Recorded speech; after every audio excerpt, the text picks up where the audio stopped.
5 power 73 plus 73 plus 12 prime or composite.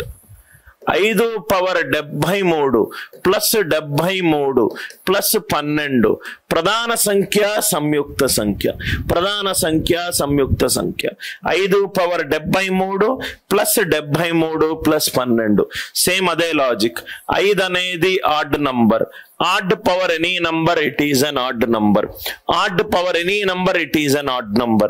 73 అనేది కూడా odd number. 73 అనేది కూడా odd number.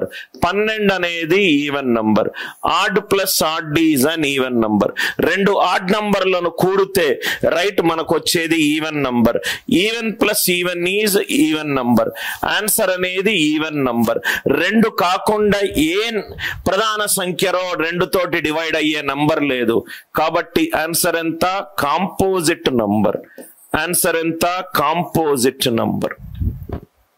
ఆన్సర్ ఎంత? Composite number. 5 power 73 plus 73 plus 12. ఇంకొంచెం లెవెల్ పెంచుదాం. Is 2 power 2007 plus 1 prime or composite. 2 power 2007 plus 1 prime or composite. 2 power 2007 plus 1 prime or composite. ఒక్కొక్క question ఒక్కొక్క model. ఇప్పుడు మీరు లేటెస్ట్ గా చూసినట్టు అవుతాయి ఎస్ఐ, ఎస్ఎస్సి, సిజిఎల్ ఏమన్నా ఎగ్జామ్ తీసుకోండి రైట్. ఆ పాత మోడల్ అన్నీ అయిపోయినాయి సార్. పేపర్ లెవెల్ ఎక్కడ అడ్వాన్స్ లెవెల్లోకి వెళ్ళిపోయింది. అండ్ ఇంకా టీచర్ ఆ లెవెల్లోనే ఉన్నారు. ఈ కొత్త ప్రాబ్లంలు అన్నీ కూడా అడ్వాన్స్ లెవెల్లోనే. ఒక టాపిక్ తీసుకుందాం, ఇన్ డెప్త్ కవర్ అవుదాం, దాని తర్వాతనే ఇంకో టాపిక్ వెళ్దాం. 2 power 2007 ఇది చూడండి సార్. దీన్ని నేను 2 power 2007 ప్లస్ 1 power 2007 గా రాసుకోవచ్చు కదా. 1 power 2007 గా రాసుకోవచ్చు. అంటే దీని value a power n plus b power n. నిన్న మనం డిస్కస్ చేసాం. a power n plus b power n a plus b తోటి డివైడ్ అవుతుంది ఎప్పుడు? n ఆడ్ నంబర్ అయినప్పుడు. a power n plus b power n ఎప్పుడు కూడా a ప్లస్ b తోటి డివైడ్ అవుతుంది ఎప్పుడు? n ఆడ్ నంబర్ అయినప్పుడు. n ఆడ్ నంబర్ అయినప్పుడు. 2007 అనేది ఆడ్ నంబర్ కాబట్టి ఇది 2 plus 1 3 తోటి డివైడ్ అవుతుంది. మూడు కారణాంకమయ్యే నంబరు 3 తప్పించి మిగతా అన్ని కూడా సంయుక్త సంఖ్యలే. 3 1 3 3 2 6 9 12 15. సో ఆన్సర్ ఏంటంటే కాంపోజిట్ నంబర్. ఆన్సర్ ఏంటంటే కాంపోజిట్ నంబర్. సంయుక్త సంఖ్య అని చూపెట్టడం చాలా ఈజీ సార్. అని చూపెట్టడం చాలా ఈజీ. ప్రైమ్ నంబర్ ప్రధాన సంఖ్య అని చూపెట్టడమే కొంచెం కష్టము. కొంచెం కాదు, చాలా కష్టము. నేను మీకు ముందు క్లాస్ లో చెప్పినట్టు మొత్తము 237 రూల్ ఉన్నాయి. R1 R2 R 237. First rule apply చేస్తాం, సంయుక్త సంఖ్య వస్తుంది.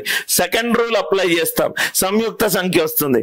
మూడో రూల్ అప్లై చేస్తాం, సంయుక్త సంఖ్య వస్తుంది. 237 రూల్ అప్లై చేస్తాము. అన్ని సంయుక్త సంఖ్యలు వస్తే రైట్. ఇది ప్రధాన సంఖ్య కాకపోతే రెండో రూల్ యూజ్ చేస్తాం. ఇది ప్రధాన సంఖ్య కాకపోతే మూడో రూల్ యూజ్ చేస్తాం. అట్లా మొత్తం ఫెయిల్ అవుతే దాన్ని ప్రధాన సంఖ్య అని అన్నాం. ప్రధాన సంఖ్య అని అన్నాం. ఒక నంబర్ ని ప్రధాన సంఖ్య, ఇది ఖచ్చితంగా ప్రధాన సంఖ్య అని చూపెట్టడము రైట్. మ్యాథమెటిక్స్ వరల్డ్ లో ఎట్లా అంటే ఆకాశంలో చుక్కలన్నీ కౌంట్ చేయడం, ఓ స్ట్రైట్ లైన్ లో పాయింట్లు ఎన్ని ఉన్నాయి చెప్పడం, 1 2 మధ్యలో ఎన్ని నంబర్లు ఉన్నాయి చెప్పడం, ఇవన్నీ అన్డిసైడబుల్ థియరీస్. ఫౌండేషన్ అర్థమైంది కదా సార్. ఇప్పుడు మనము డెఫినేషన్ బేస్డ్ ప్రాబ్లమ్స్ చేద్దాం. ఫస్ట్ వన్ ఆల్రెడీ చేసాము, odd number plus odd number. Answer is composite number. Second problem already cover చేసాము, ఆన్సర్ ఈజ్ కాంపోజిట్ నంబర్ 973. ఇది check whether 143 is prime or not. నవ్వు ఇక్కడ చూస్తే గనక ఒక నంబర్ ని ప్రధాన సంఖ్య అవునో కాదో చెప్పడానికి ఇప్పటి వరకు చాలా రూల్స్ వేసాం.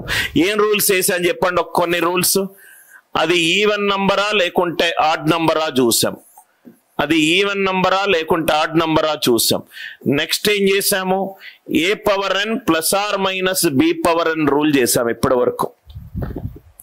ఏ power N plus or minus B power N rule చేసాము, రైట్. థర్డ్ ఇంకో రూల్ ఉంది, నేను మీకు ఒక లిస్ట్ ఇచ్చాను 237 రూల్స్ ఉంటాయని, ఇవన్నీ ఒక్కొక్క రూల్స్. మూడోది square root of the number rule.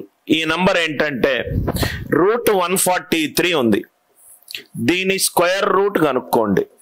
Route 143 it is ఈ రూట్ ఆఫ్ 143 అనేది రూట్ ఆఫ్ 144కి దగ్గరగా ఉన్నది.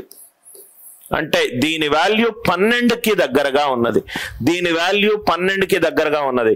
12 కంటే తక్కువ ఉన్న అన్ని ప్రధాన సంఖ్యలు రాయండి. 2, 3, 5, 7, 11. 12 కంటే తక్కువ ఉన్న అన్ని ప్రధాన సంఖ్యలు రాయండి. సార్ ఎందుకు ఓన్లీ ప్రైమ్ నంబర్సే రాస్తున్నారు సార్? దానికి ఒక కారణం ఉన్నది. ఆ కారణం నేను ఈ ఎగ్జాంపుల్ చెప్పిన తర్వాత చెప్తాను. Prime numbers less than 12. ఒక నంబర్ ని ప్రధాన సంఖ్య లేకుంటే సంయుక్త సంఖ్య చెప్పాలనుకుంటే దానికి స్క్వేర్ రూట్ వేయండి. చిన్న నంబర్ అయితే వర్తిస్తుంది, 5 డిజిట్లు 6 డిజిట్లు 7 డిజిట్లు ఉంటే ఎక్కువ టైం పడుతుంది. దానికి ఇంకో బెటర్ రూల్ ఉన్నది. 2, 3, 7, 11 ఈ నంబర్ దీంట్లో ఏదైనా నంబర్ తోటి డివైడ్ అవుతుందా చూడండి.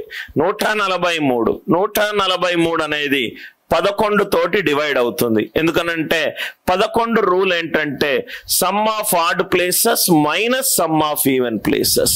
3 + 1 ఈజ్ 4, 4 - 4 0. ఇది 11 తోటి డివైడ్ అవుతుంది. కాబట్టి నంబర్ ని ఏమన్నాము, సంయుక్త సంఖ్య అని అన్నాం. ఈ నంబర్ ని ఏమన్నాము, సంయుక్త సంఖ్య అని అన్నాం. సార్ ఫస్ట్ డౌట్, ఇక్కడ మనం ఫస్ట్ అసలు దీని అండర్ రూట్ ఎందుకు వేయాలి సార్? మళ్ళీ వేసిన తర్వాత ఓన్లీ ప్రైమ్ నంబర్లే ఎందుకు రాయాలి సార్ అని మీకు అనిపిస్తే ఈ డౌట్ చూడండి. ఎగ్జాంపుల్ 18 తీసుకోండి.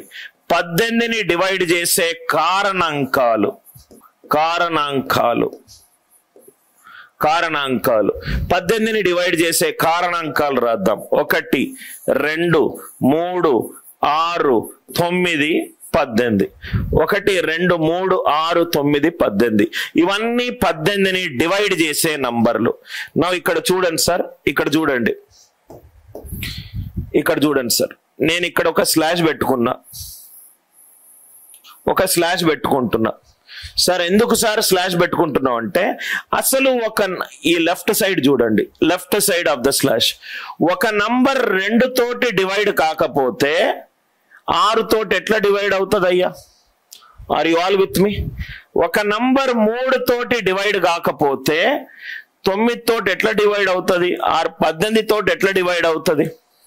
అంటే ఒక స్క్వేర్ రూట్ ఆఫ్ n వేసిన తర్వాత రైట్ సైడ్ వచ్చే నంబర్లన్నీ కూడా లెఫ్ట్ సైడ్ వచ్చే నంబర్లకు డెరైవ్డ్ నంబర్స్. దాని నుంచి వచ్చిన నంబర్లు 6 అనేది 2 × 3 నుంచి వచ్చిన నంబరు, 9 అనేది 3 స్క్వేర్ ద్వారా వచ్చిన నంబరు, 18 అనేది 2 స్క్వేర్ ఇంటూ 2 × 3 స్క్వేర్ గా వచ్చిన నంబరు. అంటే మనం ఇక్కడ స్క్వేర్ రూట్ వేసుకుంటే గ్రేటర్ దాన్ స్క్వేర్ రూట్ గనక వేసుకుంటే గ్రేటర్ దాన్ నంబర్ వేస్తే గ్రేటర్ దాన్ తర్వాత ఈ స్లాష్ ఇట్లా పెట్టుకుంటే స్లాష్ కి పైన ఉన్న నంబర్లన్నీ కూడా స్లాష్ కి ముందున్న నంబర్ల నుంచి వచ్చింది. అరే అసలు అది 2 తోటే డివైడ్ అవుతలేదు, 12 తోటి ఎట్లా డివైడ్ అవుతుంది? అసలు అది 5 తోటే డివైడ్ అవుతలేదు, 10 తోటి ఎట్లా డివైడ్ అవుతుంది? స్లాష్ పెట్టుకొని రైట్ సైడ్ నంబర్లన్నీ కూడా లెఫ్ట్ సైడ్ నంబర్ల నుంచి మాత్రమే వచ్చినాయి. కాబట్టి రైట్ సైడ్ అనేది డెరైవ్డ్ నంబర్స్, అందుకే లెస్ దాన్ తీసుకుంటున్నారు. ఈ ఎక్స్ప్లెనేషన్ క్లియర్ అయింది కదా? మళ్ళీ ప్రతి సంయుక్త సంఖ్యని ప్రధాన సంఖ్యగా రాసుకోవచ్చు. 6 ఉంది, 6ని 2 × 3గా రాసుకోవచ్చు. ప్రధాన బేస్ వాల్యూగా. 25 ఉంది, దాన్ని 5 స్క్వేర్ గా రాసుకోవచ్చు. 36 ఉన్నది, 2 స్క్వేర్ ఇంటూ 3 స్క్వేర్ గా రాసుకోవచ్చు. 12 ఉన్నది, 2 స్క్వేర్ ఇంటూ 3 గా రాసుకోవచ్చు. ఒక సంయుక్త సంఖ్య అనేది ప్రధాన సంఖ్య ద్వారా వచ్చిన నంబర్. ఒక సంయుక్త సంఖ్య అనేది ప్రధాన నంబర్ ద్వారా వచ్చిన నంబర్లు. అందుకే నేను ఓన్లీ ప్రైమ్ నంబర్స్ మాత్రమే తీసుకున్నాను. మళ్ళీ ఎక్స్ప్లెయిన్ చేస్తున్నాను. సపోజ్ గా 36 తీసుకుంటున్నా. 36కి కారణాంకాలు ఏంటి ఇక్కడ రాద్దాం సార్, మీకు చాలా క్లియర్ గా అర్థం కావాలి సార్. 1 2 3 4 6 9 12 18 36 ఇవన్నీ కూడా 1 2 3 4 6 9 12 18 36 ఇవన్నీ కూడా 36ని డివైడ్ చేసే నంబర్లు. ఇవన్నీ కూడా కారణాంకాలు. సో ఎగ్జాక్ట్ గా నేను ఇక్కడ స్లాష్ పెట్టుకుంటున్నా. √36 ఎగ్జాక్ట్ గారు. ఇక్కడ చూడండి సార్, రైట్ సైడ్ చూసే ప్రతి నంబరు దాని నుంచి వచ్చింది. 2 తోటి డివైడ్ కాకపోతే 12 18 36 రాదు. 3 తోటి డివైడ్ కాకపోతే ఇక్కడ కూడా రాదు. Are you all with me? Right. So less than ఇక్కడ చూడండి సార్, ప్రైమ్ నంబర్లు ప్రధాన నంబర్లు మాత్రమే తీసుకుంటున్నాం. 2 3 ఎందుకు 4 తీసుకోవట్లేదు? అది 2 నుంచి వచ్చింది. ఎందుకు 6 తీసుకోవట్లేదు? అది 2 నుంచి 3 నుంచి వచ్చింది. ఎందుకు లెస్ దాన్ తీసుకుంటున్నాను? రైట్, క్లియర్ అయింది కదా సార్. ఇది గనక నాన్ పర్ఫెక్ట్ స్క్వేర్ అవుతే లెస్ దాన్ తీసుకుంటాం. కరెక్ట్ గా 36 పర్ఫెక్ట్ స్క్వేర్ అవుతే ఈక్వలెంట్ టు కూడా తీసుకుంటాం. ఈ ఎగ్జాంపుల్ మీకు క్లియర్ అయిందా? ఒక నంబర్ ప్రధాన సంఖ్య లేకుంటే సంయుక్త సంఖ్య చెప్పాలనుకుంటే ఫస్ట్ అది ఈవెన్ నంబరా ఆడ్ నంబరా చూస్తాం. 2 కంటే ఎక్కువ ఉండి ఈవెన్ నంబర్ ఉంటే అది ప్రధాన సంఖ్య కాదు. Next a power n plus or minus b power n rule తీసుకుంటాము. మూడోది ఓ నంబర్ కి స్క్వేర్ రూట్ కనుక్కుంటాము. స్క్వేర్ రూట్ కనుక్కొని దాని లెస్ దాన్, అది పర్ఫెక్ట్ స్క్వేర్ అని గనక అవుతే ఈక్వలెంట్ టు తీసుకుంటాము. లేకుంటే లెస్ దాన్ రూట్ అని తీసుకొని ప్రధాన సంఖ్యలు తీసుకుంటాం. కానీ ఈ మోడల్లో ఒక పెద్ద ప్రాబ్లం ఉన్నది. ఆ ప్రాబ్లం ఏంటంటే నంబర్ల యొక్క డిజిట్లు పెరిగే కొద్దీ ఇది ఇట్లా చేసుకుంటూ పోతే మనకు టైం పడుతుంది.